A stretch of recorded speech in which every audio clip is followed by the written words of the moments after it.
Hi, I am V. Arumugham, Assistant Professor in the Department of Business Administration in Sri Ram Nallamani Yadava College of Arts and Science, Kodikurichi, Tenkasi.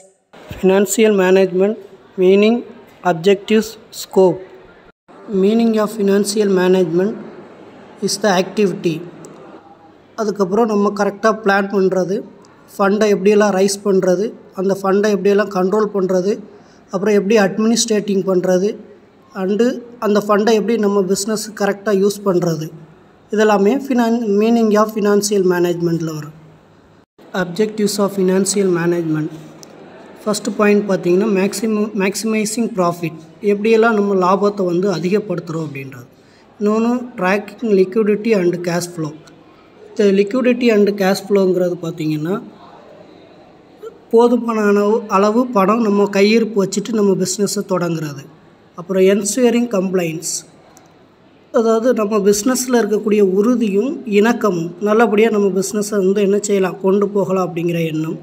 அடுத்து developing financial scenario, past records current records ரெண்டையும் analysis பண்ணி எதிர்காலத்தில் நம்ம அந்த பிஸ்னஸில் என்ன அடைய முடியும் அப்படிங்கிறத நிர்ணயம் பண்ணுறது. Managing relationship effectively with the investors, இன்வெஸ்டர்ஸ்க்கும் போர்ட் ஆஃப் டைரக்டர்ஸ்க்கும் ஒரு நல்ல ரிலேஷன்ஷிப்பை கொண்டு வர்றது. Scope of financial management. Financial management first point planning. So planning அப்படின்றது ஒரு நிறுவனத்தின் பண தேவைகளை முறையாக வரையறை செய்தல், நிதி பகிர்வினை சீரான முறையில் ஒவ்வொரு துறைக்கும் சரியாக பிரித்து கொடுத்தல் அப்படின்றது. அந்த பணத்தை என்னென்ன அடிப்படையில் பிரித்து கொடுக்குறாங்க அப்படின்னு பார்த்திங்கன்னா, நிறுவனத்தின் வளர்ச்சிக்காண்டி, அப்புறம் புதிய பொருள் உற்பத்தி மற்றும் சேவைக்கு, அப்புறம் எதிர்பாராத நிகழ்வு என்று ஒதுக்கி வைத்தல் மற்றும் பங்குகளுக்காண்டி. அப்புறம் budgeting. Companies generally have a master budget and may have separate sub document covering. அதாவது ஒரு நிதி மேலாளர் நிறுவனத்தின் பணத்தினை முறையாக திட்டமிட்டு செலவினை மேற்கொள்ள வேண்டும் அப்படின்றது. நிறுவனத்தின் வாடகை, சம்பளம் மற்றும் இதர அவசர கால தேவைகளை சமாளிக்கும் பொருட்டு இருத்தல் அவசியமாகும் அப்படின்னு கொடுக்குறாங்க. அப்புறம் managing and assessing risk. Financial manager to assess and provide compensating control for a varieties of risk அப்படின்றது இருக்குது. ஃபஸ்ட்டு ரிஸ்க்குன்னு பார்த்திங்கன்னா மார்க்கெட் ரிஸ்க் அப்படின்றது. அதாவது சந்தையில் ஏற்படக்கூடிய பாதகமான விலை நகர்வுகளால் ஏற்படும் முதலீடுகளில் ஏற்படும் இழப்புகளின் அபாயமாகும் அப்படின்னு சொல்கிறாங்க. பங்கு விலையில் அல்லது பொருட்கள் விலையில் ஏற்படும் மாற்றங்கள் அப்படின்றது எல்லாமே இருக்கிறது. இது மார்க்கெட் ரிஸ்க் அப்படின்னு சொல்கிறாங்க. அடுத்து கிரெடிட் ரிஸ்க் அப்படின்னு.